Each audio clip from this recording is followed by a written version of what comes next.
الحمد للہ کفا وسلام علی عبادہ الذین اصطفیٰ خصوصاً علی محمد المصطفیٰ وعلی آلہ واصحابہ اولی الصدق والصفا. اما بعد فاعوذ باللہ من الشیطان الرجیم. بسم اللہ الرحمن الرحیم.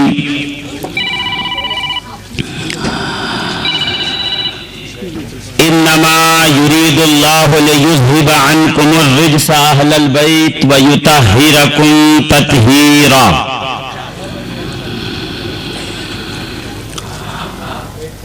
وقال تبارک اسمہ تعالی فی مقام آخر انا نحن نزلنا الذکر وانا لہ لحافظون.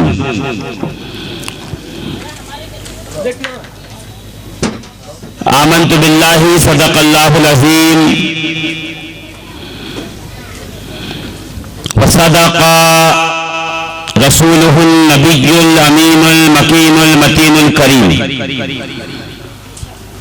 ونحن على ذلك من الشاہدین والشاکرین والحمد للہ رب العالمین. اے مظہر نور خدا بلغ العلا بکمالہ مولا علی مشکل کشا کشف الدجا بجمالہ. حسنین جان فاطمہ حسنت جمیع خصالہ یعنی محمد مصطفیٰ صلو علیہ وآلہ. لی خمسۃ اطفی بہا حر الوباء الحاطمہ المصطفیٰ والمرتضیٰ وابناہما والفاطمہ.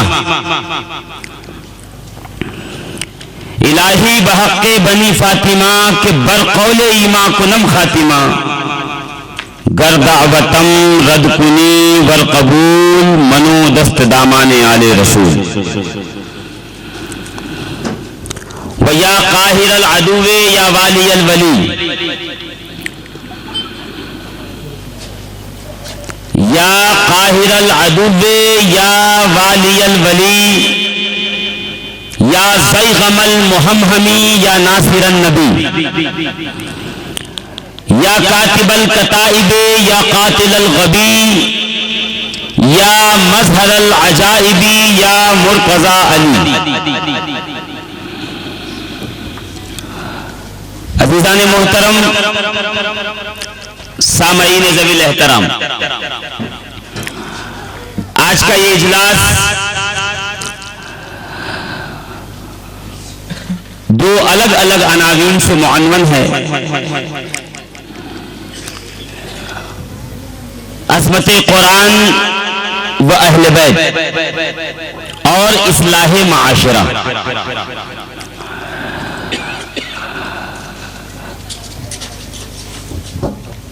جو بظاہر دوسرا عنوان ہے، اس وقت سب سے زیادہ امت مسلمہ کو اسی کی ضرورت ہے. معاشرے کی اصلاح، سماج کی اصلاح، سوسائٹی اپڈیشن اور بحیثیت قوم ہماری قوم کا امپاورمنٹ،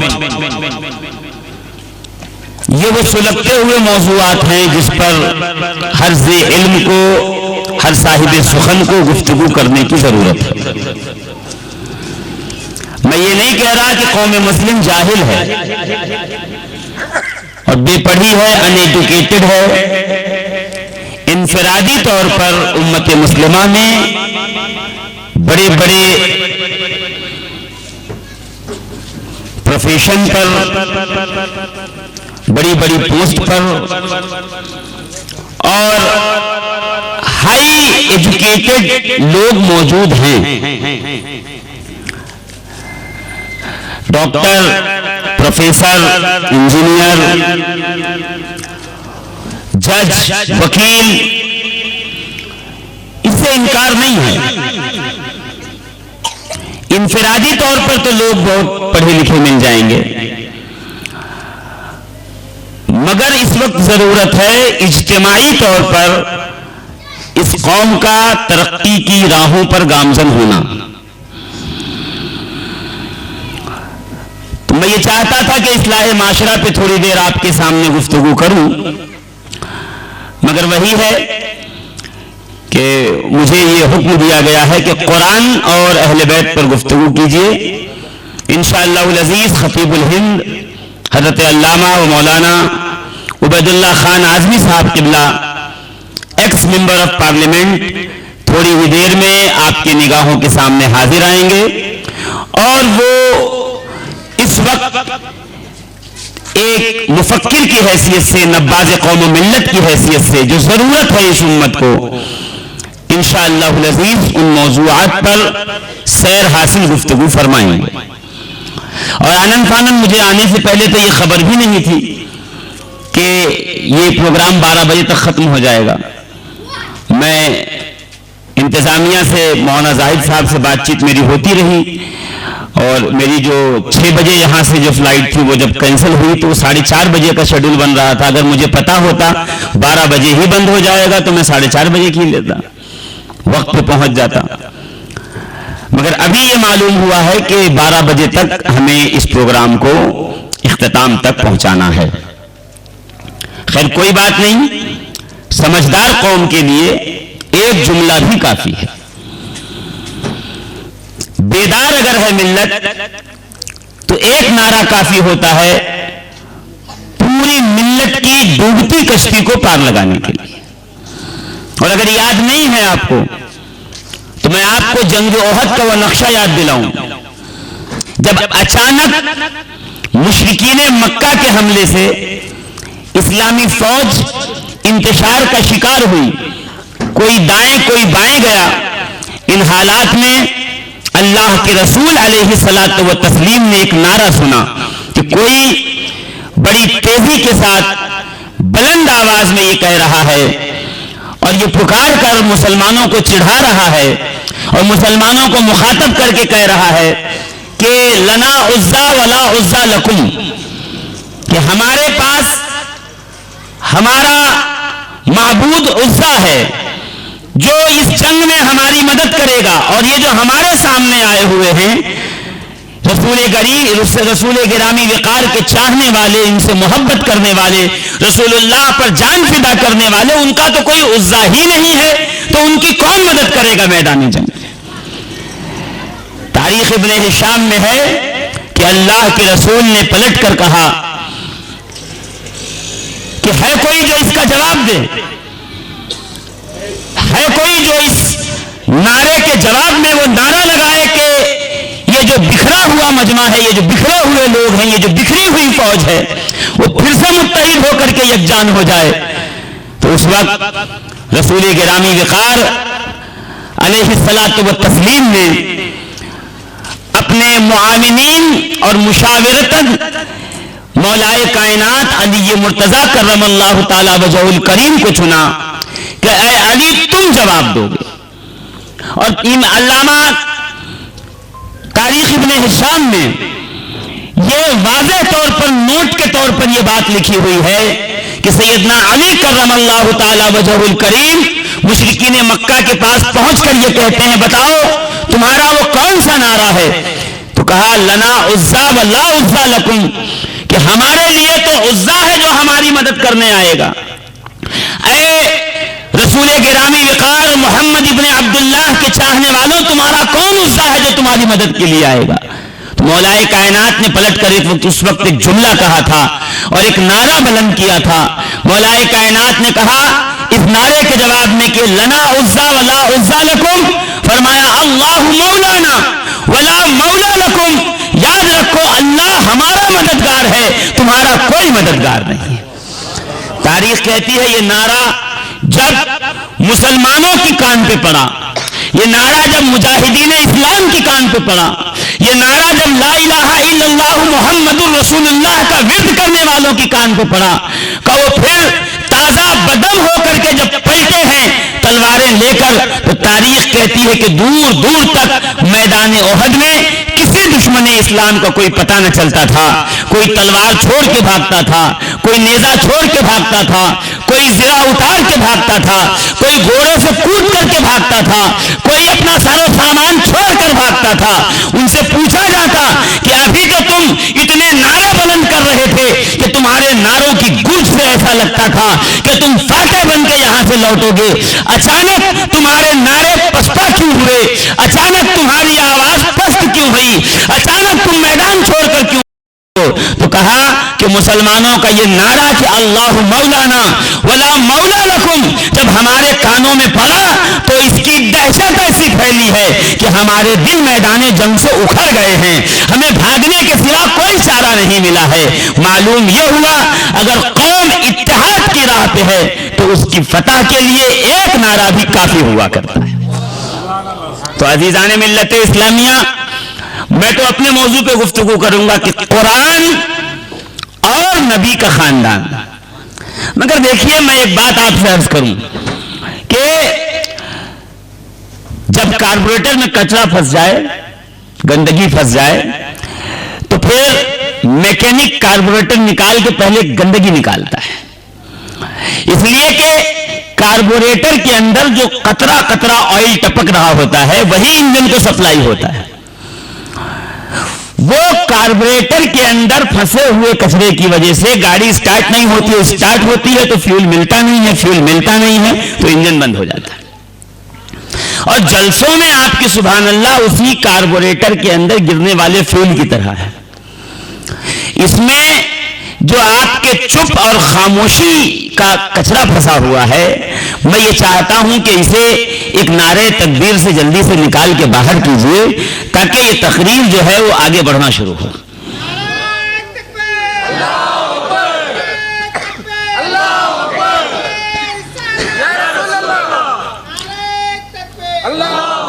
لیکن نعرہ میں لگاتا ہوں اور ایسے ہاتھ باندھ کر نہیں، ہاتھ کھول کے نعرہ لگائیے تاکہ ایسا لگے کہ ہمیں کسی نے پکڑ کر نہیں لایا بلکہ ہم اپنی مرضی سے آئے ہوئے. نعرے تکبیر، نعرے رسالت، نعرے حیدری، اصلاح معاشرہ کانفرنس، عصمت قرآن، عصمت اہل بیت، سنی عوام. سبحان اللہ. کم سے کم اپنے لیے تو وہ نعرہ لگا لو کہ یہ فلک شگاف ہو، ہے نا؟ وہ نعرہ لگے کہ ایسا لگے کہ الحمدللہ ارد گرد جو لوگ اپنے گھروں میں اگر سوئے ہیں آرام سے تو ان کو لگے کہ الحمدللہ سنی چند پٹنہ کا وہ ایک جگہ پہ جمع ہو گیا ہے اور وہ کچھ سننا چاہتا ہے نا؟ تو میرے ساتھ مل کر کے ایک بار پھر سے کہوں تو میں آپ نعرہ لگائیں گے؟ پیچھے والے خاموش ہو کہہ رہے ہیں آگے والوں سے کام چل جائے گا. مگر یاد رکھیے گا یہاں سمرتھن سے کام نہیں چلتا. یہاں پہ ہر ایک کے کرامن کاتبین الگ ہیں اور ہر ایک کا لکھا جانے والا نامہ اعمال الگ ہے. میں گزارش یہ کروں گا کہ آپ حضرات مل کر دل ایک ساتھ یک زبان ہو کر میرے ساتھ نعرے کا جواب دیں. نعرے رسالت، پیچھے والے ذرا زور لگائیں. نعرے رسالت، نعرے حیدری، حق حسین، حق حسین، حق حسین، عصمت اہل بیت، عصمت قرآن، عصمت قرآن، عصمت قرآن، چند پٹنہ کا سنی مسلمان. سبحان اللہ. عزیزان محترم غور فرمائیے گا، تھوڑی دیر انشاءاللہ العزیز ابھی علامہ عبید اللہ خان اعظمی صاحب قبلہ تشریف لائیں گے تو میں اپنی جگہ لے لوں گا. پھر آپ اس لیے کہ 12 بجے تک ختم کرنا ہے اور مجھے پھر یہی ہے کہ ایسا نہ ہو کہ وہ پیغام رہ جائے جو پیغام آج تک پہنچنا تھا. میں تو ابھی ربیع الاول میں آپ کے علاقے میں حاضر ہوا تھا اور آپ نے بہت پیٹ بھر کے 2.5-3 گھنٹہ سنا ہے اور اس سے پہلے بھی الحمدللہ عز و جل میں کئی بار حاضر ہو چکا ہوں اور آپ حضرات نے سنا ہے اور اللہ رب العزت نے چاہا تو بار بار آتے جاتے رہیں گے. یہ رشتہ انشاءاللہ اسی طریقے سے قائم رہے گا.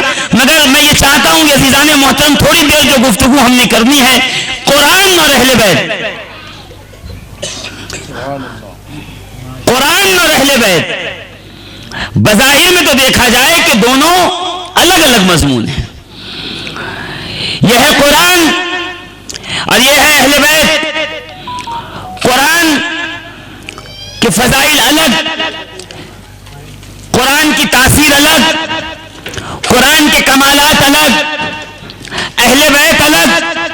بھائی قرآن اللہ کے کلام سے ہے، اللہ کی صفت ہے، اور اللہ کی صفت قدیم ہے، حادث نہیں ہے.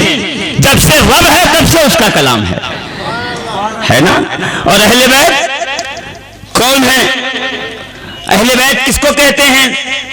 کہا اہل بیت کے سید و سردار امام الانبیاء سید المرسلین طٰہٰ و یاسین، ہم سب کے آقا سید الانبیاء صاحب القاب طٰہٰ و یاسین، رحمت للعالمین، شفیع المذنبین، لمبے لمبے ہاتھوں سے بھیک دینے والے آقا و داتا و مولا، جناب آدم کی دعاؤں میں کام آنے والے، جناب نوح کی کشتی کو پار لگانے والے، جناب یوسف کے لیے کنویں میں راحت جان بننے والے، جناب موسیٰ کے کلام میں جن کا کلام موجود ہو، جناب عیسیٰ کے دم میں جن کے دم سے دم آیا ہو، جناب یوسف کے حسن میں جن کی جلوہ نمائی موجود ہو، الحمدللہ وہ محمد عربی علیہ الصلوۃ والتسلیم. کہا مخلوق، سرکار مخلوق ہے. دیکھیے اگر قرآن اور رسول کی بات ہو تو فضیلت کس کی ہے؟ تو علماء اہل سنت، علماء عقائد کہتے ہیں کہ قرآن فضیلت رکھتا ہے. کہا کیوں؟ کہا اس لیے کہ قرآن ہے اللہ کی صفت، وہ ہے غیر مخلوق، اور رسول ہے مخلوق. تو مخلوق ہونے کے ناطے رسول کریم علیہ الصلوۃ والتسلیم قرآن سے افضل نہیں ہے. قرآن افضل ہے رسول کریم علیہ الصلوۃ والتسلیم سے. مگر ہاں ایک بات یاد رہے یہاں پہ کہ فضیلت کے اعتبار سے، کلام خدا کے ہونے کے اعتبار سے قرآن افضل ہے. مگر عزیزان ملت اسلامیہ، اللہ کے رسول علیہ الصلوۃ والتسلیم کی عظمت کو اللہ رب العزت نے اتنا بلند کیا ہے کہ قرآن ہوتے ہوئے شفاء للمومنین ہے، اور رسول ہوتے ہوئے رحمت للعالمین ہے. قرآن کا فیضان مومنین تک ہے، رسول کا پیغام عالمین تک ہے. رسول کا فیضان عالمین تک ہے، رسول کی جلوہ نمائی عالمین تک ہے. کہا قرآن مومنین کو فائدہ دے گا، اور رحمت للعالمین کائنات میں جو بھی ہے، جہاں بھی ہے، مصطفیٰ کریم علیہ الصلوۃ والتسلیم کے فیض کرم سے وہ ہمیشہ مالا مال ہوتا رہے گا. شرط یہ ہے کہ اس کے سینے میں ایمان کی کرن باقی. میرے عزیزوں، میرے دوستوں، رسول کریم 12 ربیع الاول کو دنیا میں تشریف لائے، مولا کائنات 13 رجب کو تشریف لائے. سیدہ فاطمہ الزہرا کے تعلق سے علماء اہل سنت کے کئی متعدد ائمہ نے لکھا ہے کہ 20 جمادی الثانی کو تشریف لائیں. سیدنا امام حسن 15 رمضان، سیدنا امام حسین 5 شعبان، سیدنا زین العابدین محمد باقر جعفر صادق موسی کاظم. یہ میں اہل بیت کی بات کر رہا ہوں. ان کے آنے کی ایک تاریخی ہے، ان کے آنے کا ایک وقت ہے، ایک مہینہ ہے، ایک سال ہے. مگر قرآن کب سے ہے؟ کہ جب سے رب کی ذات ہے، جب سے پروردگار عالم ہے، رب سے اس کی صفات ہے، جب سے اس کی صفات ہے تب سے قرآن ہے. اور قرآن فیض پہنچا رہا ہے، قرآن فیض دے رہا ہے، قرآن فیض تقسیم کر رہا ہے. بس عزیزان محترم اتنا جان لیجئے کہ پچھلے انبیاء بھی آئے اور ان کے ساتھ بھی کتابیں آئیں، کہ کوئی زبور لے کے آیا، کوئی توریت لے کے آیا، کوئی انجیل لے کے آیا، کوئی غزل الغزلات لے کے آیا. ہر نبی جو صاحب کتاب، صاحب قوم بن کر آیا، وہ اپنے ساتھ کوئی نہ کوئی کتاب اور صحیفہ لے کر کے دنیا میں حاضر آیا، تشریف لایا. اپنی قوم میں، اپنے لوگوں میں، اپنے ریجن میں، اپنی حدود میں کام کیا. مگر جب دنیا سے جانے لگے تو عالم یہ ہوا کہ وہی خطرہ جو منڈلا رہا تھا کہ وقت کے علماء، وقت کے ان کے اسکالرز نے اپنے اپنے ذہنوں کے اعتبار سے، اپنی اپنی سمجھ کے اعتبار سے، اپنی اپنی فکر کے اعتبار سے، اپنی اپنی سوچ کے اعتبار سے نہیں، اپنی فیسلٹیز اور طبیعت کے اعتبار سے ان احکام میں امینڈمنٹ کر دیا، تبدیلی کر دی، بدلاؤ کر دیا، بدل کے رکھ دیا. مگر جب قرآن آیا تو ساتھ میں رب کا فرمان بھی آیا، اِنَّا نَحْنُ نَزَّلْنَا الذِّكْرَ وَإِنَّا لَهُ لَحَافِظُونَ. اے حبیب، اب آپ قرآن لے کر کے آئے ہیں، آپ خاتم الانبیاء ہیں، آپ خاتم المرسلین ہیں، آپ خاتم النبیین ہیں. یہ کتاب